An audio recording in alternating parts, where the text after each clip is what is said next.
I'll turn down the heat before we open the door. See it on this side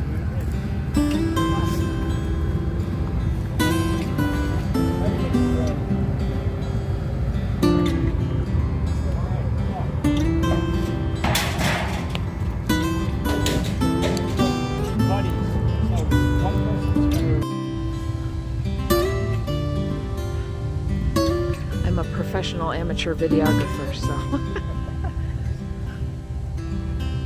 amateur professional.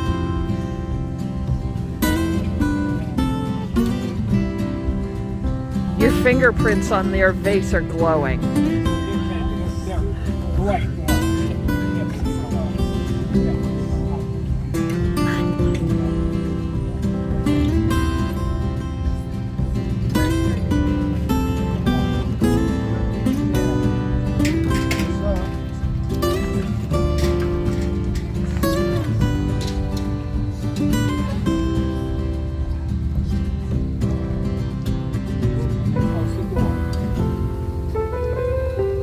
It's amazing how fast they went from glowing to not.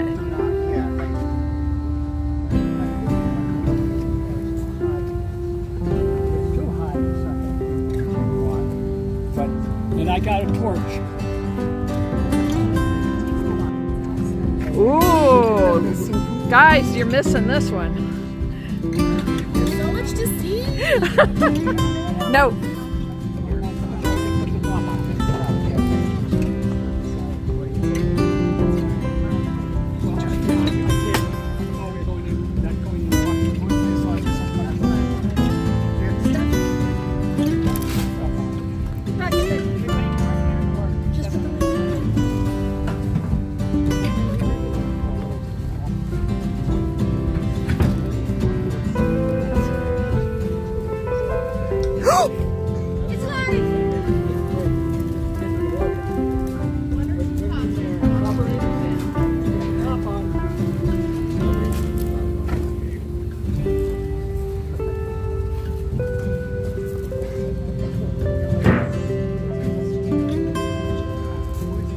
Mine. Go ahead, bucket it. Yep. No, this one. Oh, yeah. Yeah, it's kind of, beautiful color. This one a little thick on the glaze, but whatever. What glaze did you use? It was Spectrum. This was Lion Blue. Wow. Most glazes aren't blue. No rush. They put it in a rock, red, it's doing great. Perfect. Awesome. Close her up.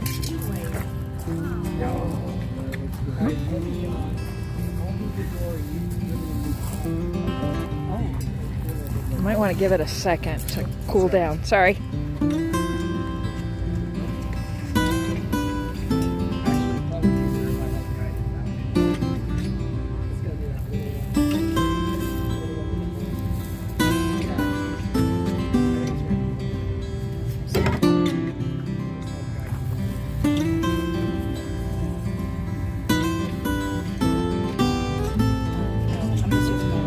Okay. Oh, gotcha.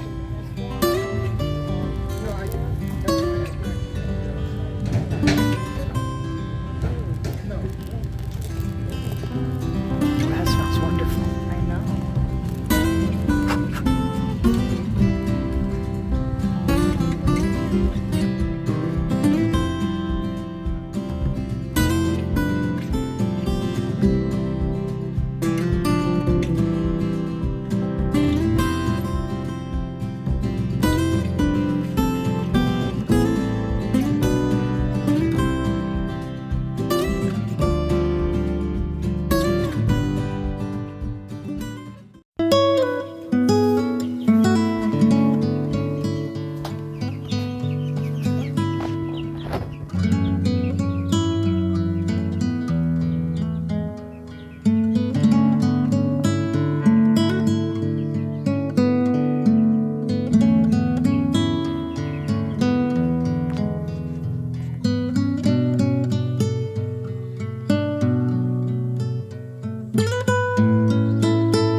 Welcome back to the farm. I've got a day and a half, 2 days until I have to leave for my conference. So I'm kind of running out of time to get stuff done. But I did get the dining room reset and cleaned out all the chicken gear out of there. I just have to get it all out to the shed. So I now have a dining room I can use again. I've been doing a bunch of cleaning and organizing, and now it is time, because it's finally sort of maybe stopped raining, to get these potatoes in. I ordered, let me double check that invoice. I ordered a lot of potatoes. I ordered 13 different varieties, and I've got about 48 pounds. Or at least that's how heavy the box was for UPS. So, let's see. Does this say the final weight? No.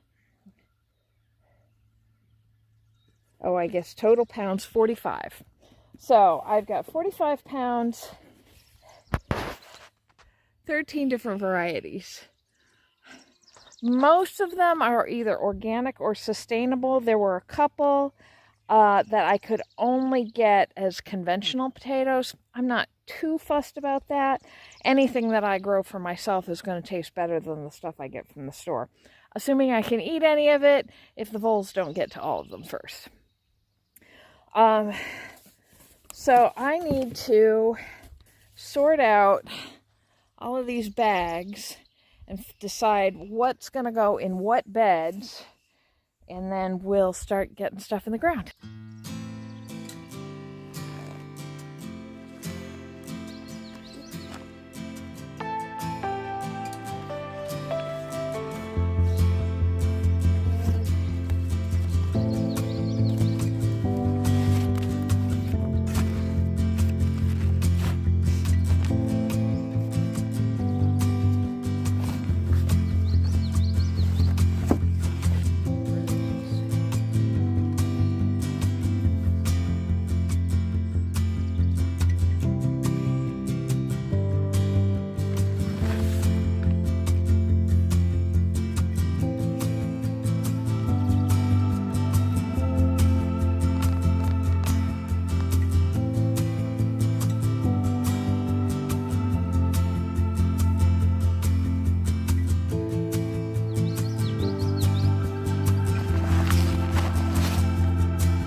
These have been sitting in my studio for a while, and you can see I've got a lot of sprouting.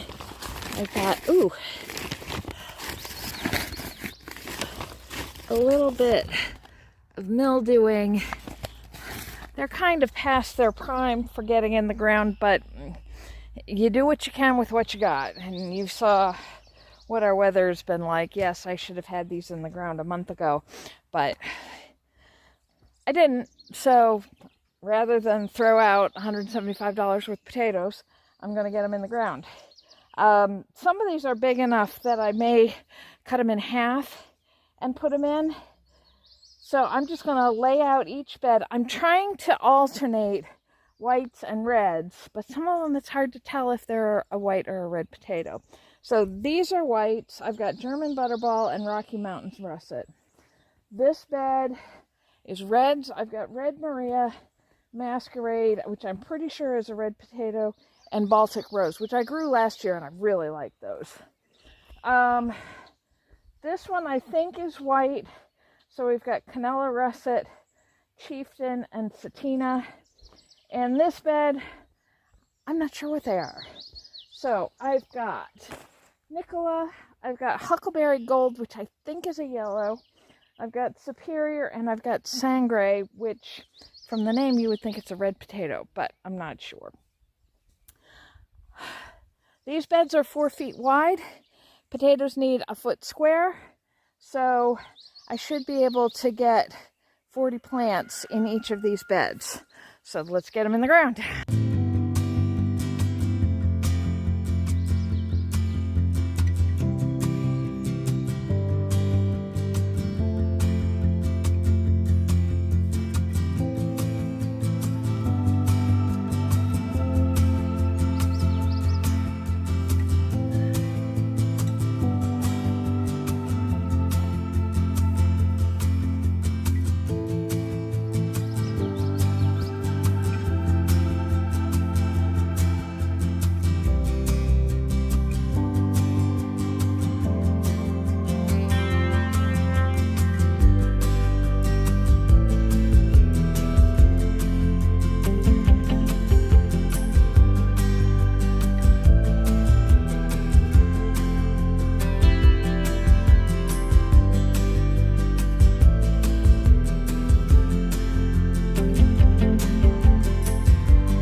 That's a lot of hunching over.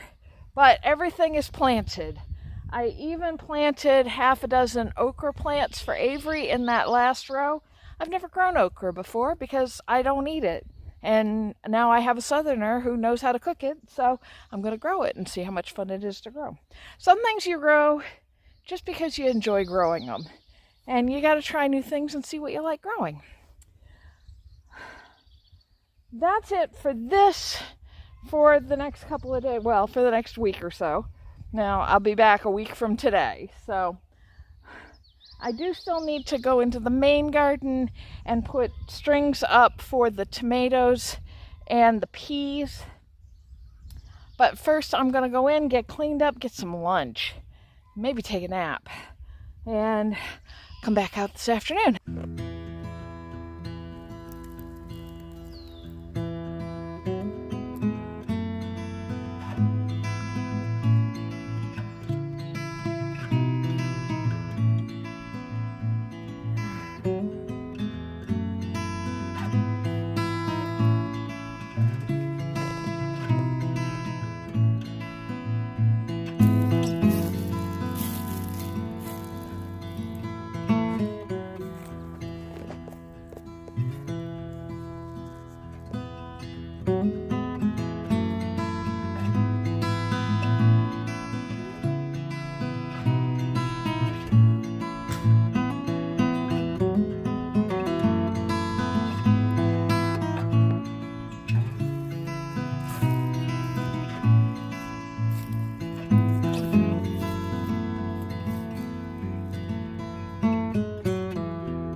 I ran out of my sisal twine to finish setting up the tomatoes, but I've got time for that.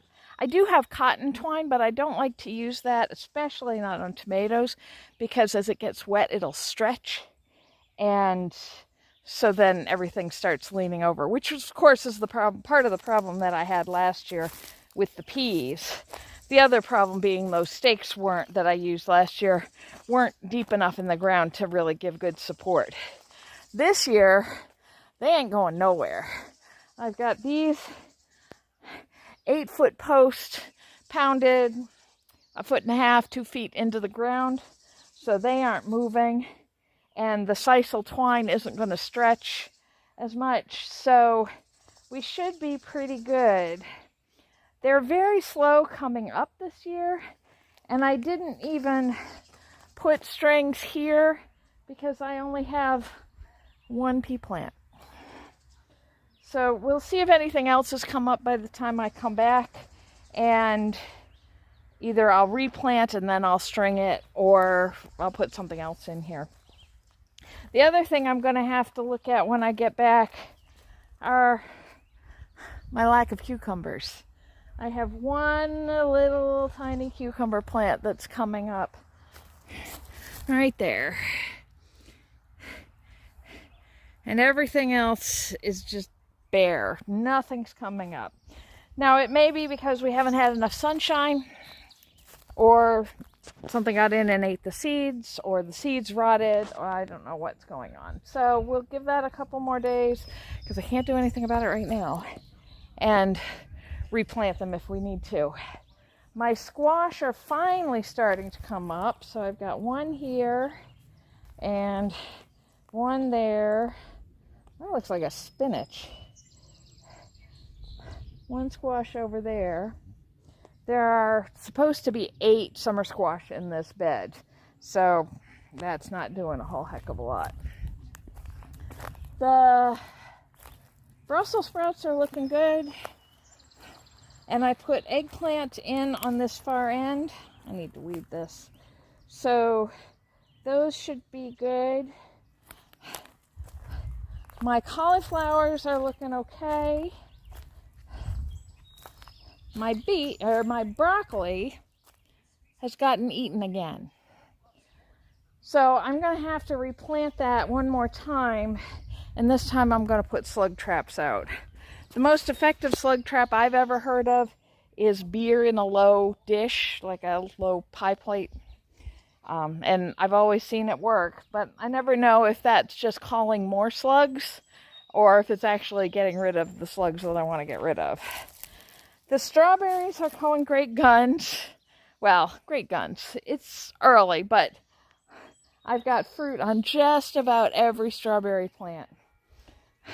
Josh and Avery and I have shared the first fruits of the season, and they were very tasty, so I'm very happy about that. Get out of the peppers. The peppers are all looking good. Nothing's too eaten. So that I'm happy with. The lettuce transplants that I put in are all doing very well. But the seeds I planted, nothing's coming up. And I don't know if it's because I mulched it a little bit and it didn't like that, or if it's the weather, what's going on with that. The tomatoes you saw are doing well, even the ones that I put in way too early. These are the restarted Costaludos that I planted in the basement. They just had gotten their second leaves when I put them out. I didn't even harden them off. And they seem to be doing pretty well. Again, I ran out of twine, and they're not big enough yet, so they'll be fine until I get back. My Asian greens, the bok choy, again, is going great guns. I need to get in here and thin this out. But the Chinese cabbage doesn't seem to be doing much of anything, so I'm not sure. I may have to just turn this up and try again. And then the garlic / potatoes. So I showed you before, I have a lot of volunteer potatoes in my garlic bed because this is where I grew potatoes last year. So we apparently didn't do a very good job of harvesting those. But I'm going to leave those, and when I harvest the garlic in July, August, that'll give me enough, give me some new potatoes to have for dinner. Probably won't be a lot, but potatoes are potatoes. It's free food. I like volunteers. And I showed you these curlicues that I'm getting on the garlic plants. These are garlic scapes. And basically, it's the flowering head of a hardneck garlic. And I'm just slowly pulling this. Oop, I'm not good at that. You can either cut them or pull them out like I just was. And these are perfectly edible. You can chop them up and use them just like garlic. You can put them in sautés. What I'm going to do with mine is I'm going to put them through the food processor with some olive oil and Parmesan cheese and make pesto. Theoretically, if I had enough, I'd put some up at the farm stand to sell, but I don't really want to share them. And these will all have gone by the time I get back, I think. So I'm going to harvest as many of them as I can right now. Get the pesto in the freezer, so I'll have that when I get back. and then we won't have to worry about this. So the garden is doing what the garden is going to do, and that's what gardens usually do. You do as much as you can for it, and then it does what it's going to do. It's like most things on the farm. The bees, the chickens, the garden, everything has its own agenda, and I just have to work within their agenda. It was very nice while I was out here working. Somebody pulled up to, it's the first time I got to see somebody buying my eggs, and he bought 4 dozen eggs, so he pretty much cleaned me out, which I'm perfectly happy with, because then I don't have to worry about it while I'm gone, although anybody who's looking for eggs is going to be disappointed while I'm gone. I'm going to get to pulling these garlic scapes, and then I'm going to call it for tonight. So thanks for coming along. I don't know if I'm going to do anything more that you guys would be interested in until I get back from Baltimore. But maybe I'll show you some of Baltimore. Maybe I'll put some of the Raku video up that I took just as kind of a filler. And otherwise, I will see you when I get back. Take care, everybody. Bye-bye.